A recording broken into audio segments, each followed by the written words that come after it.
ஏசாயா 60ஆம் அதிகாரம்.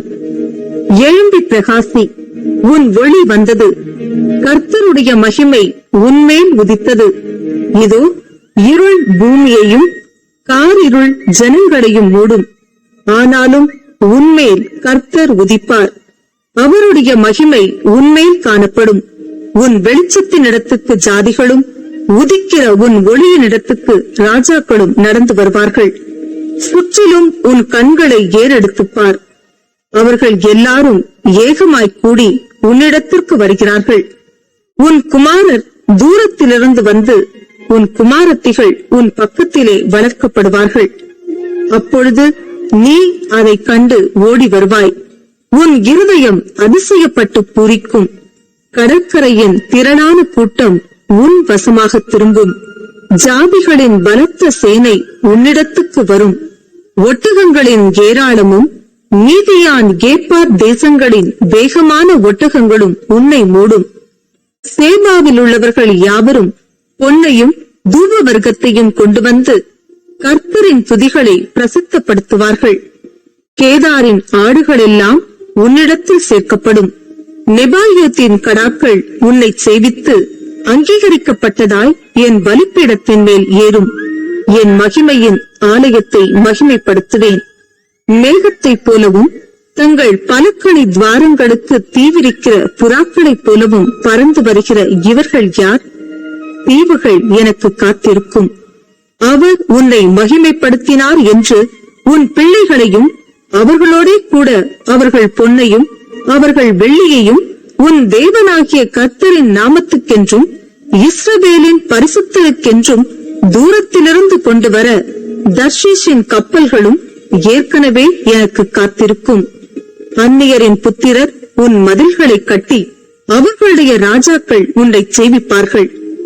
என் கடும் கோபத்தினால் உன்னை அடித்தேன், ஆனாலும் என் கிருபையினால் உனக்கு இறங்கினேன். உன்னிடத்துக்கு ஜாதிகளின் பலத்த சேனையை கொண்டு வரும்படிக்கும் அவர்களுடைய ராஜாக்களை அழைத்து வரும்படிக்கும் உன் வாசல்கள் இரவும் பகலும் பூட்டப்படாமல் எப்பொழுதும் திறந்திருக்கும்.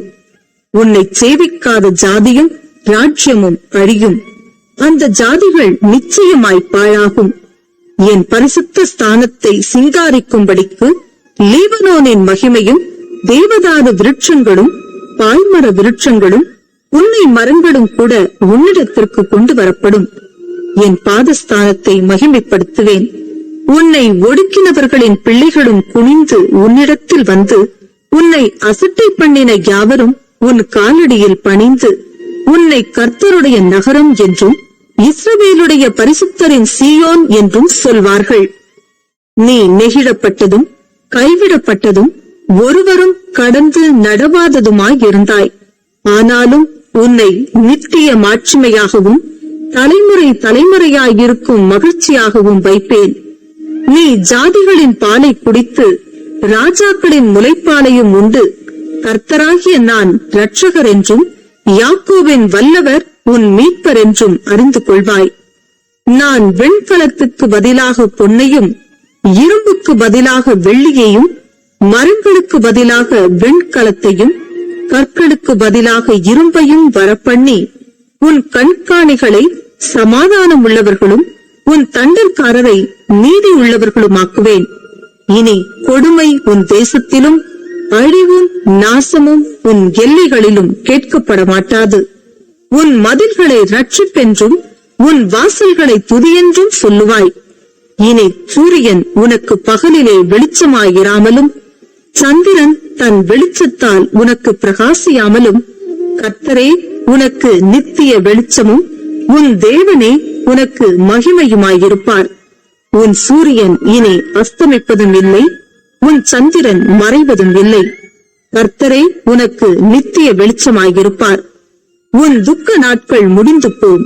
உன் ஜனங்கள் யாவரும் நீதிமான்களும் என்றைக்கும் பூமியை சுதந்தரிக்கும் குடிகளும் நான் நட்ட கிளைகளும் நான் மகிமைப்படும்படி என் கரங்களின் கிரியைகளுமாயிருப்பார்கள். சின்னவன் 1000 சிறியவன் பலத்த ஜாதியுமாவான். கர்த்தராகிய நான் ஏற்ற காலத்தில் இதை தீவிரமாய் நடப்பிப்பேன்.